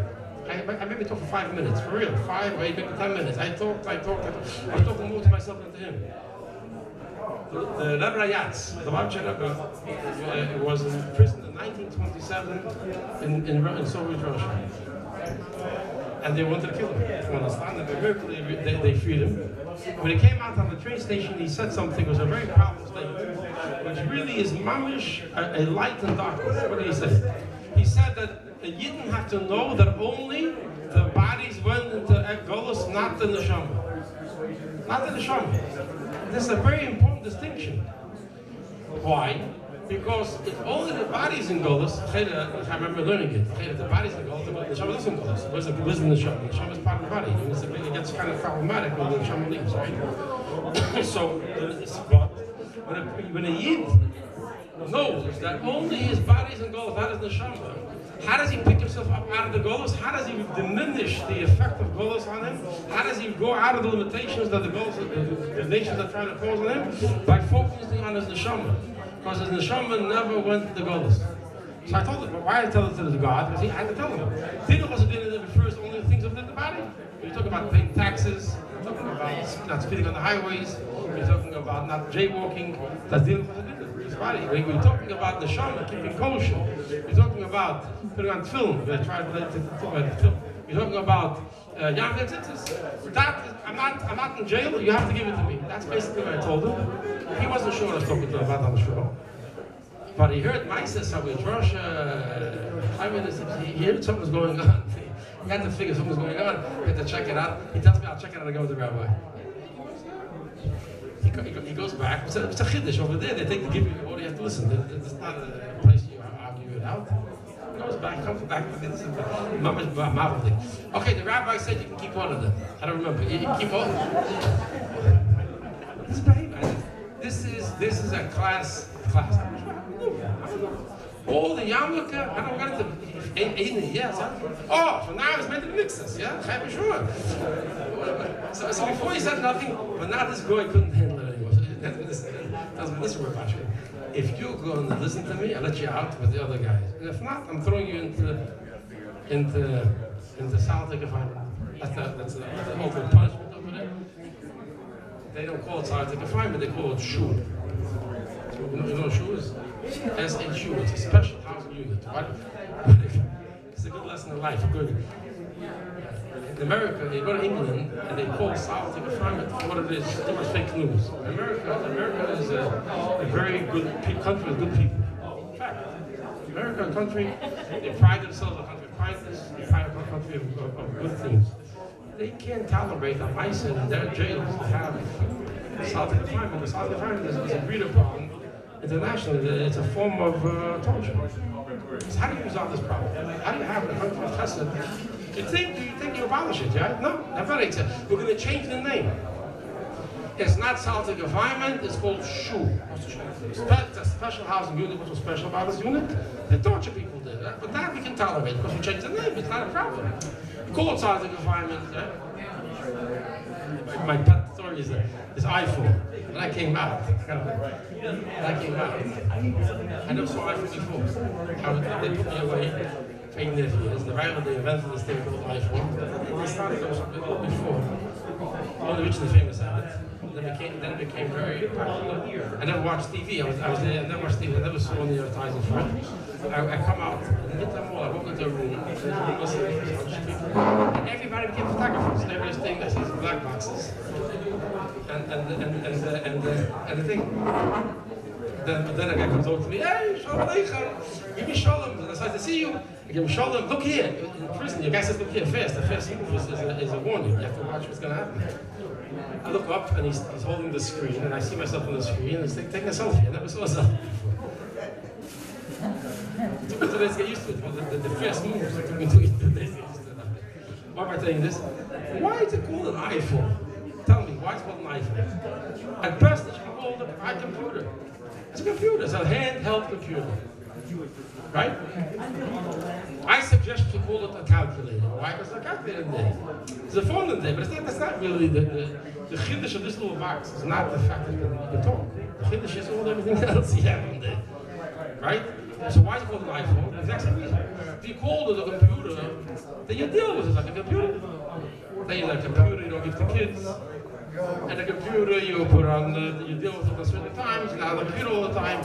And if you don't sit down on the computer in front of you at the dinner table, you imagine sitting down with a laptop and type and say, geht doch nicht, right? If it's a small thing. Just why? I can't, it's 2 years later and I can't get over the scene. I got tired talking about it, it's really true. I'm stunned, I'm astounded. People sit down, they finally got together, everybody pulls out the thing, and everybody's watching it together, and everybody's busy. But not like this, with the finger, say, put it down for a minute, now we're back on. Put it back on. You see this? You can't think for 30 seconds. You ever look at it? You sit down. Hey, look what just came in. Boom. There's no menuchas. So what the Yitzhak came up with, we're not calling it a computer because it's a computer. People don't sit down by the dinner table with computers. People don't get computers to their little kids. We'll call it an iPhone. Now, iPhone sounds very, very tacky. You have a phone. I can't have a phone. Right? I got a little off track, but they're throwing me into the shul. I thought, listen, I don't want to go to the shoes. But I can't take it. I can't move around without it. The guy goes out. What's in the middle now? I'm not taking it off. What's in the middle? Yeah, that makes everything. The company comes back with 5 guys. Everybody's dressed in riot here. It was really funny. I started laughing. Because imagine, I'm sitting in this little cell and they walk up from the door. 5 guys have a pie and everybody's wearing helmets with their face masks. Like I'm what do I do? A spitball? What do I do? Full body armor. Each one is carrying a shield, not a shield, a small one. A big full body shield with a seasonal. One little guy, my hands are tied, my feet are tied. Where's the fight? Where's the war? All they want, American citizens. They come into the cell, they take off. They tell me to take it off. I tell me to take it off. They took it off. They tell me to stand up. Not a kid. Totally. So what do they do now? So the guy, the lieutenant walks out, comes back to the wheelchair. Comes out of the wheelchair. And the chaps on this. In the second place, they beat me up. The first place was just Rubashkin. They picked me up in a wheelchair. And on the way, I got a free ride all the way to the room. And on the way, they now didn't put me on clothes from Purim anymore. Now they put me on clothes from Michigan. Michigan? You know what clothes are? I don't know. Okay, you put them in the Shibborim house, they put them out there. They shouldn't be able to hang themselves. It's made out of very, very thick material. You can't hang yourself. As if I'm a Michigan, I hang myself. Anyway, I found myself in this little dungeon. A picture-perfect dungeon there. I found myself this first night. This is the Baruch Haba, into the world of going in a place with your family, with your loved ones, with all you find yourself in this dark cell alone. No telephone to call anybody. There's nothing to do. And a cement thing, a little thin thing up there. One sheet they give me. No yacht. No tits. Dressed like a sugar. It was fish. And then this mice I started with the night with this plane going through a dark cloud. The mamish mitzay. You're going through a dark cloud. And what do you do over here? The Eitzahor is right there. You know, there's a famous story. the Hitler that was in jail.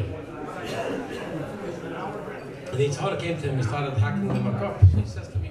He says to him, listen, I never know, he says to Eitzahor, I never knew why they call you Melech Zokin Exil. You ever heard the story? It's recognized. I heard that from Bringen, in Yeshiva. So the Russian says, I never knew why they call you Melech Zokin Exil. Old foolish king. You don't matter Melech. You want to be a king and a person, you try to find him up. Zokin, because you come in and you're born and you're 13 years older than a mitzvah. But Exil. You're foolish. You're a pretty sharp fellow. You know, you're able to, to do things you never wanted to do. You're able to entrap a person very, very good. Why did Hacham call you Ksil, fool? He says, now I understand. He says to the Eitzahor, me, I was thrown into this jail. What are you doing here? These stories came to mind. I was trying to. I'm sitting in this housing confinement. It was also sometimes. They told us there right there. I shouldn't know. I don't know. Is that?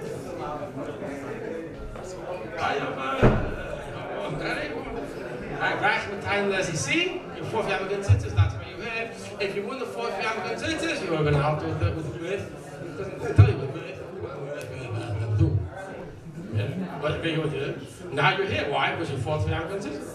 And Bechalal, what are you doing here, Bechalal? He's not with you. Right away with all the tightest minus. And this was mamish, like flying through this dark cloud. And this is what I'm trying to bring out. When a person goes to the Nisayon, he has to know, put all your cheshbonos on the side and think, look what the Tessazon Teda about the Nisayon. And the truth is that the Teda, tells us the Teda, the loves every single Yid, like a father loves his only son. That's a fact. David still loves every single one of us like a father loves us, which is without any cheshbonos, without any limitations, without any for what? Of course, it's an essential bond. And the truth of the matter is that the Eibush that we say, without the Eibush that fills us. And the truth is that the Eibush is always with us. So the Eibush is with me, and the Eibush is my tefillas, and the Eibush loves me. So why am I sitting in the jail over here dressed like a Meshuggah in the and it hit me, the mice be saying this. The Eibush says in the Eibush that has us to know what's within us. In other words, if I can say it if I can say it, and I think it's true. The same way the Eibishter loves us unconditionally, that our Father loves us, the Eibishter wants to see if we love Him unconditionally. If our love to the Eibishter is premised and is built on seichel, because He's good to us, that's why we do it, because we like what He's doing, and that, or is our love to Him unconditional, because we know He's our Father, and we know that He does love us. And even in times we don't see that love, we still say, Isaiah, but we know this, our bond can't separate.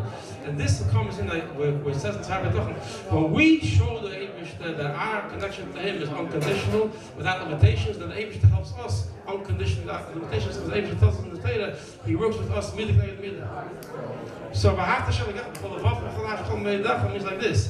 When you love to the Eibishter, then the Eibishter love for you will also be without condition. When you when you rely on the Eibishter and you get connected to the Eibishter with no conditions attached, because you know this is where your life is from, and the Eibishter is going to help you, then the Eibishter helps you without conditions also. And when you serve the Eibishter with Anei Cheshbein, when you make Cheshbein, it's no, this I do and that I don't. God has to leave you some space.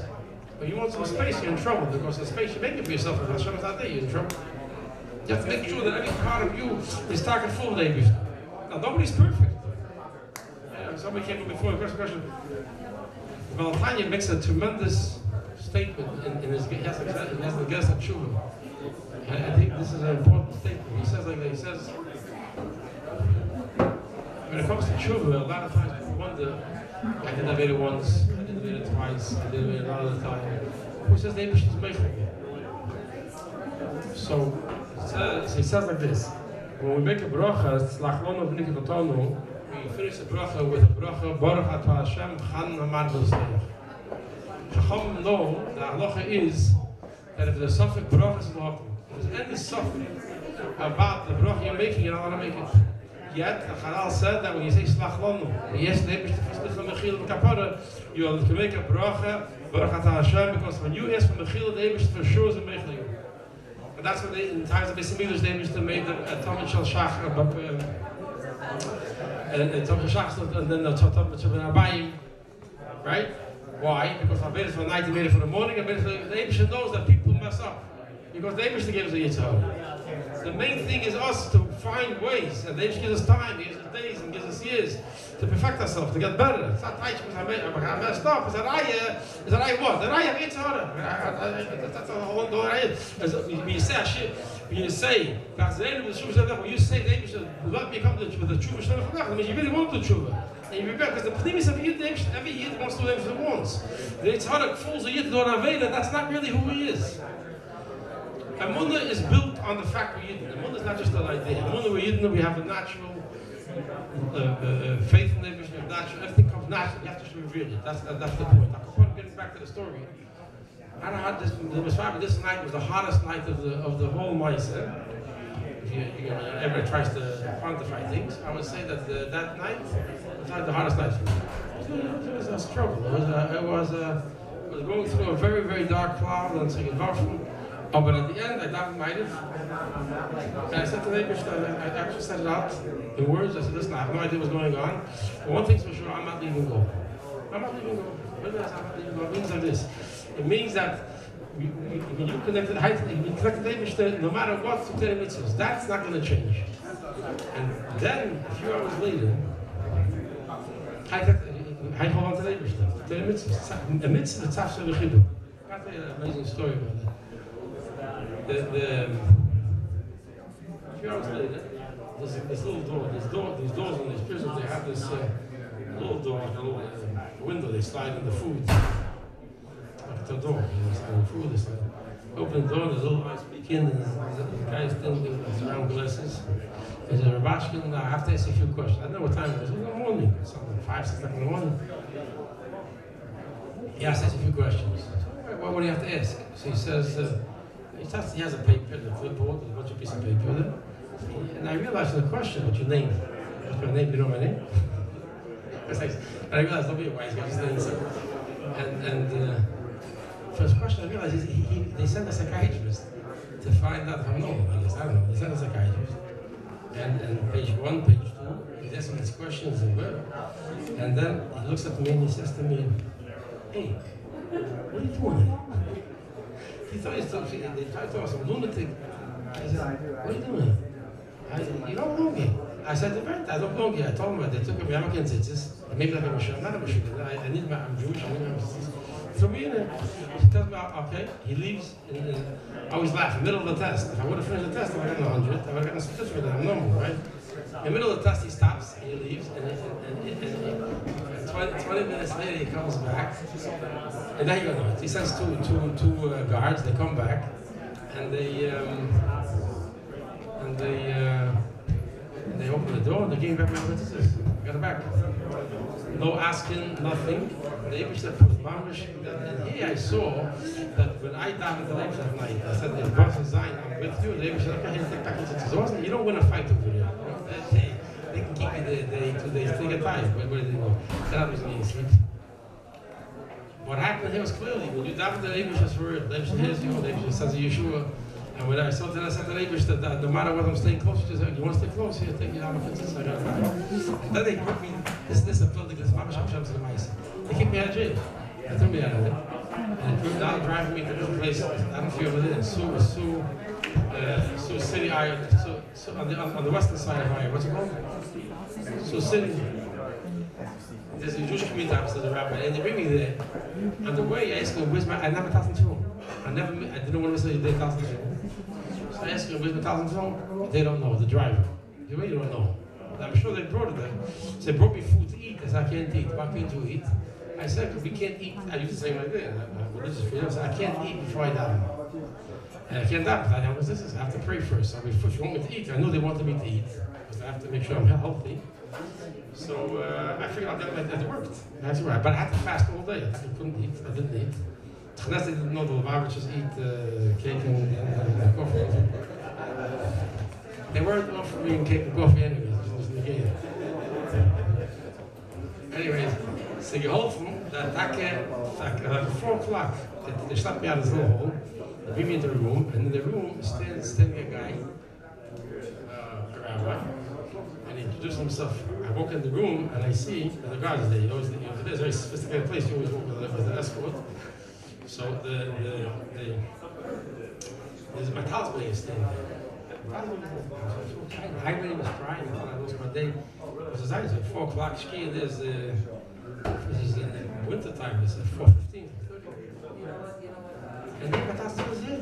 And this hi, my name's very green. And I'm really excited. So I said, okay, he starts telling me my story. He starts telling me his life story. He learned in this yeshiva in New York City, and then in this yeshiva here, and there.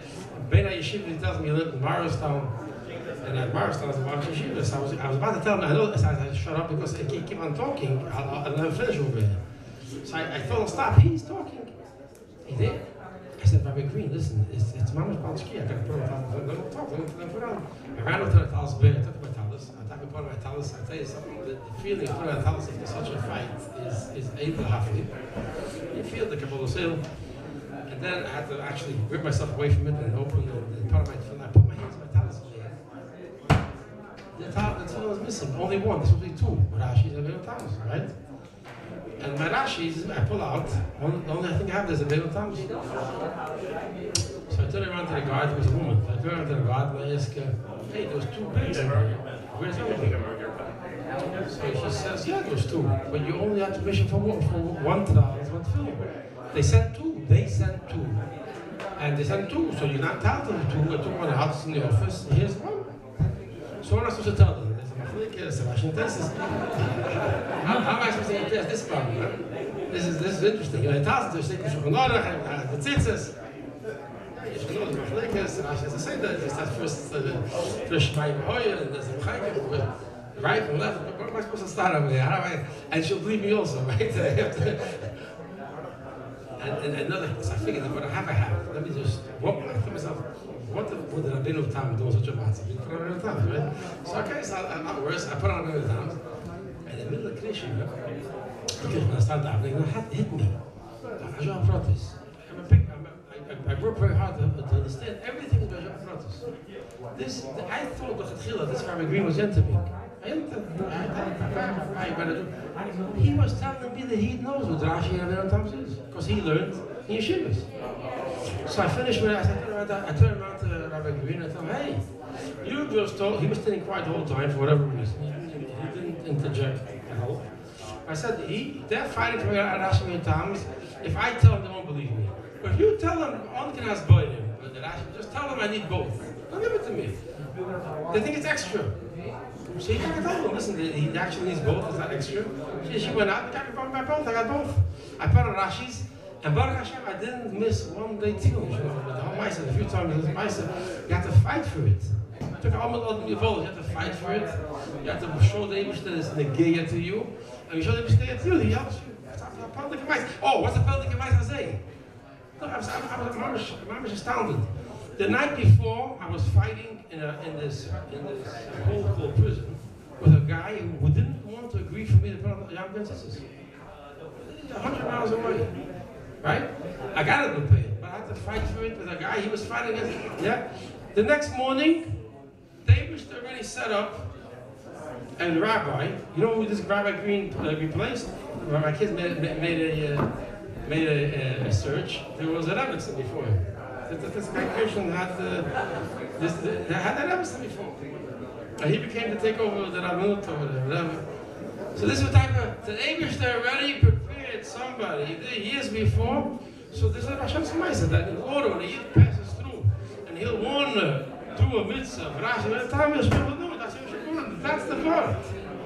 You know, one thing I saw, you know, we always hear this from this talk and that talk, but this, the world is, it's impossible for the world to stop, to stand and oppose the Yid that wants to take mitzvahs. It really is, because the world was created for the Yid. Says the whole world was created for Yid to take mitzvahs. So in essence, there's really the world's impossible. Then it can take us into your head. There's any time you have a matzav, you say, well, the world. There's no world. The world was created to help you. I never saw this. The world was created in order to help you do a mitzvah. So if you look at the world and you think the world's against you, it's been you. You stand strong. You see the world will help you. Right? So Avram Avinu, how do you explain this in simple form? Avram Avinu is going to Akedah with Yitzchak. And we all know the story. The Medrash tells us that on the way there was a river, and the river was stopping blocking them. Avram Avinu went into the water until it kept and then the river disappeared. What happened over here? Why did Avram Avinu go into the water? Nobody talks about that. Because it's a part of our portion. Why did they go into the water? Because Avram Avinu, there's a water here. It was water. Build a boat, call the Uber. I mean, do something. How do you go into the water? Elamai, it's not our portion. No explanation needed. The Chazal are telling us, Avram Avinu knew, the Eibusher says, a mitzvah, kach, nos, binchas, there can't be something to stop you. He knows the river here, what's the river doing in front of me? It can't be true, because the Eibusher says to me, go, nothing can really be in front of me. If something in front of me to stop me, it's for me to be McGaver, to overcome this Nisayan, and when I overcome the Nisayan, it disappears. That's the message. That's the message. They saw this in different forms. This is the good. The world really cannot oppose a Yid who wants to do mitzvahs. He has to want to mitzvah. The Yetzer Hara comes to a Yid and tries to convince him, reality. What's reality? Reality is Bereshis Bara, the Kibbutz Shema, that's reality. Reality is the Eibusher creates the world. The Machal the aspirations every moment. Why does the Eibusher create the world? So the Yid should do the mitzvah. So the world, the Eibusher created a world that was standing in front of you. The Eibusher wants to see if you can believe it or not. That's the whole purpose. The whole purpose of the Nisayan is that. Okay, so we have to, I don't know how much time more. Does anybody have anything they want to ask, or this is open? Okay. Hi, everybody.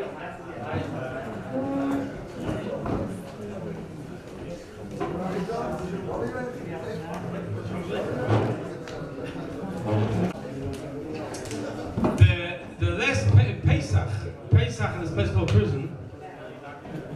Pesach is called prison. Imagine, I say that, yeah? You're sitting over there in Allah, and you're famous over else. Chapel, table. So one year, I don't think it was the last year, maybe next to the last year, the matzah was like this. The place we were in was in a high security place with dangerous people. I was one of them. I'm very dangerous. Yeah, but yeah, if you have more than 27 years, they want to make sure that you're going to That's a double jamming. The other side is the guys in the camp. And the guys in the camp, they prepared all the things you needed for Pesach. For the Seder. I mean, there's the pizza and the charis, there's a motor, there's a lot of motor there, and everything, nothing there. You ordered shmura matzah if you wanted before, they allowed you to order. They gave you, but everything else came from the camp.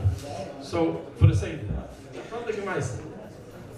Hey, how do I say do a mitzvah? I'm in it. I'm just kidding. No. They have a high security place wrapped around with fences about why, and then a place no walls, no why. They call it a camp. There's a lot less ominous there. They're not locked in with anybody. It's a whole different So they give them the drivers. They have all the goodies. They prepare. They set the box. It worked. The one day I opened the box. We came there 6 o'clock and put the things together. The white plastic sheets. And I opened the box to make sure everything is there. Oh, okay. Today is missing. The plates is there, the face is there, the butter is there,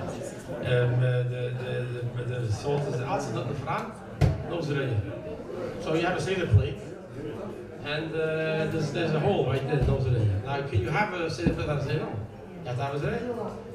So, yeah, I read, again, going back to the idea, the mitzvah is not only commandment, not only idea the Eibush is commanding you to do, but it's an opportunity to connect with the Eibush. You want to do mitzvah properly.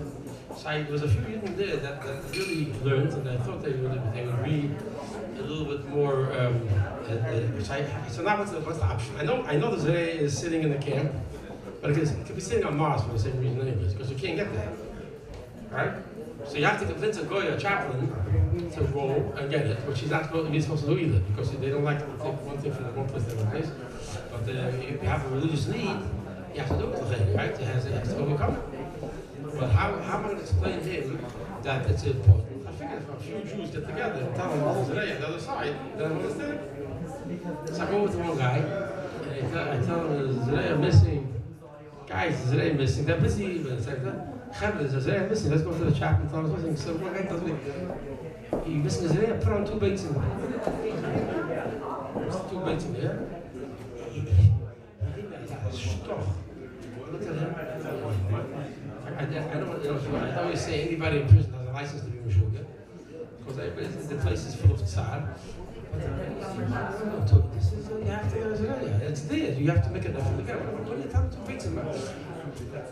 So I decided, everybody's busy. They're already up to Sholom. He said they already passed the Maghrib, the Rafs, they're busy with the food. So I figured I'm going to go. I'll go with myself, they used to help me. So now I have a dilemma. How am I going to convince a guy from Nigeria who speaks African American, who speaks Nigerian, how am I going to explain to him the importance of the city? So when I come to him and he asks me, so what are you missing at film? He knows a little bit about the chapel, he knows a little bit about Jewish things, film, a sheikh, what are you missing? I'm missing a chicken leg. How am I going to explain to him without this chicken neck you can't make this religious? The only reason for this religious is that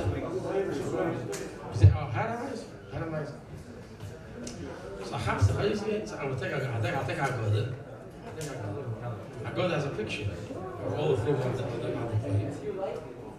And I tell him we're missing these, all 6, we're missing this, so you have to give it to us. So religious need, it's there. I know it's there. I forgot to put it in the box.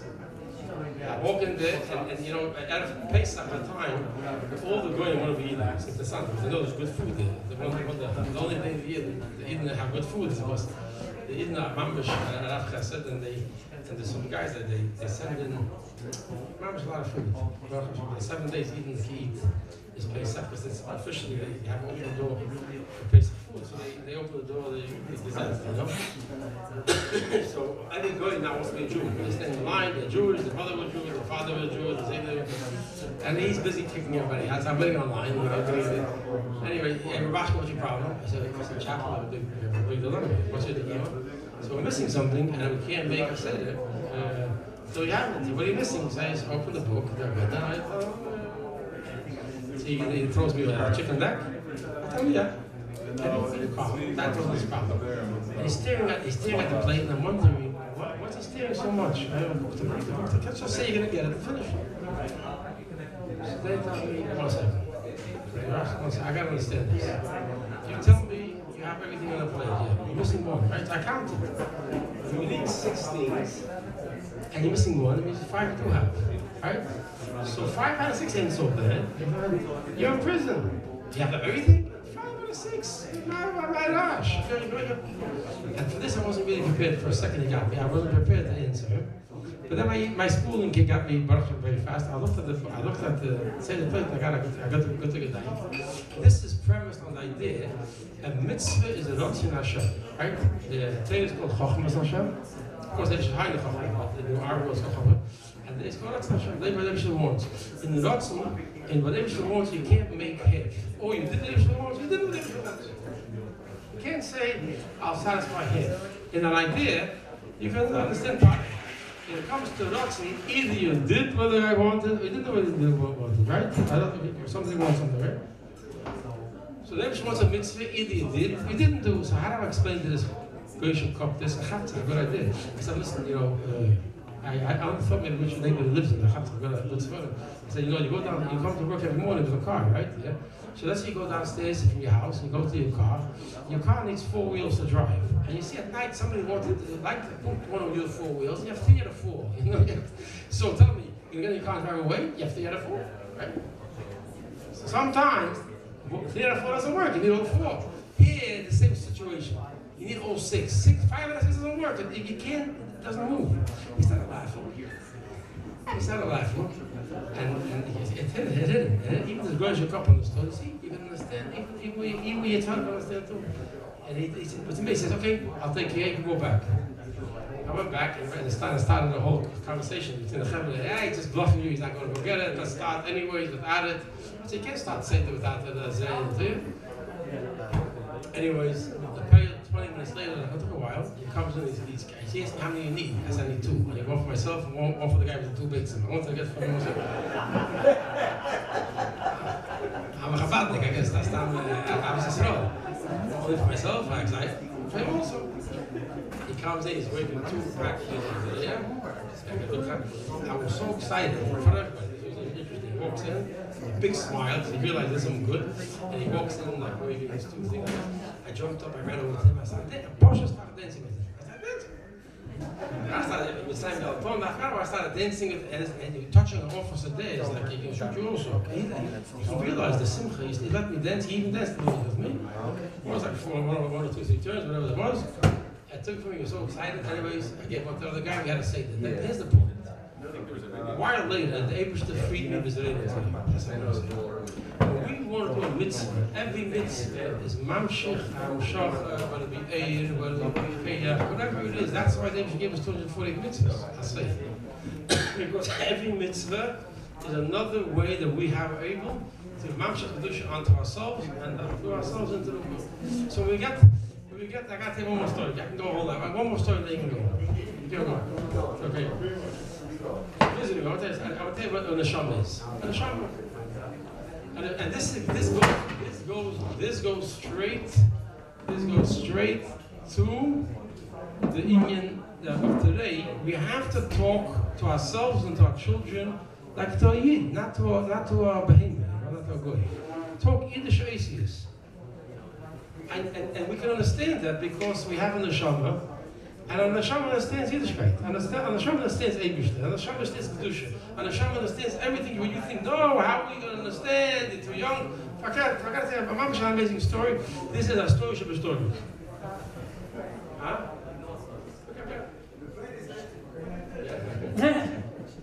What did I get to leave for? They sit and drink coffee?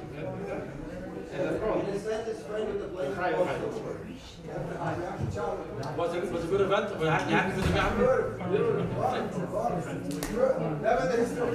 So let's thank Hashem with a little bit more inspiring story. We got to tell a story like this. This is a story of Rubashkin, the human level, the child. This is an amazing story.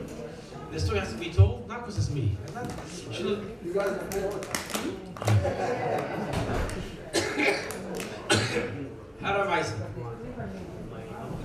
one of the big brachas they gave me, Nati, we're working on it. It's coming. We all want to just what up? That sounds like a little. No, it's an end. One of the sons right there. The Shabbat talking to myself this. And I should tell everybody, you have to learn. The Shabbat talking to know what it means. He says like this. And one of the secrets you can trust somebody is when you know all the good he did for you until now. Right? Get crazy. He says, and the good he's doing now, and he will do for you. You can trust him. So, in the tzara that I was going through, I always looked at the good Hashem was doing with me, and everybody can do the same thing. Along with all the problems you have, you see Hashem is helping you here, and Hashem is helping you here. So, how come the good things you don't pay attention to? Pay attention. You resume. Pay attention. Your kids are okay. Pay attention. Everything that's you have a fakir, so that should show you the Eibush is with you. And then there's the Eibush to give you a bracha, and you need. Don't out of control. You end it, right?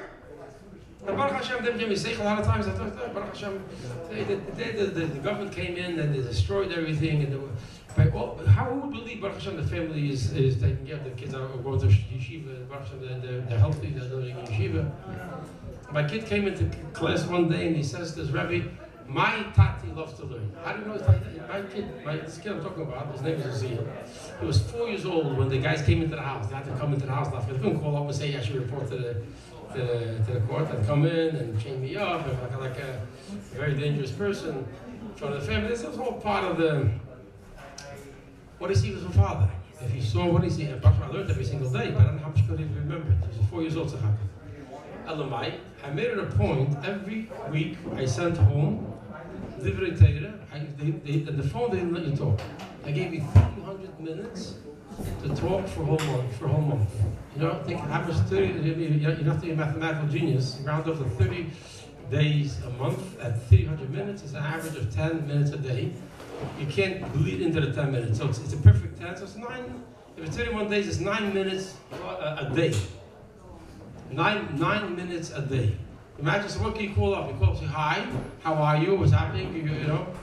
And I used to try to call up every single day. And so what they did have, Baruch Hashem, they had computers. Oh, there you go.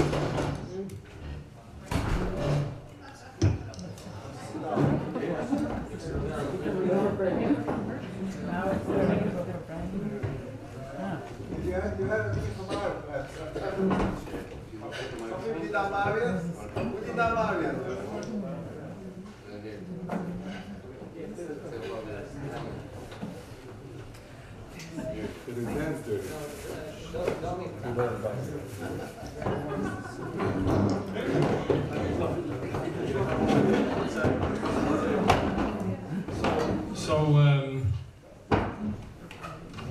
they had a room there where they allowed to have type. I couldn't type.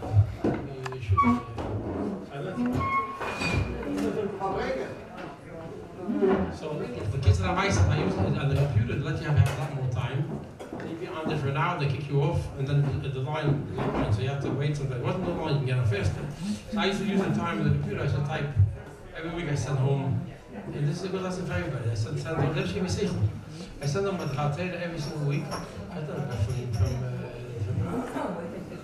from the Heim HaKodesh, from the Ash HaKodesh, from Shlach HaKodesh, from the Sholom. I send every single week Chatera to the kids. And my wife would print it out and give it by the table. I couldn't talk about the neshama, the guf is involved, not the neshama. So the children would read it about later. The mother, older child, you know, so this was little zeal. So then we could try that 3, 4, 5, 6 advantages. So you know about advantages not learning, right? So he says, so the best way to get your child to know you learning is great. Learn yourself, and you don't have to tell them so much.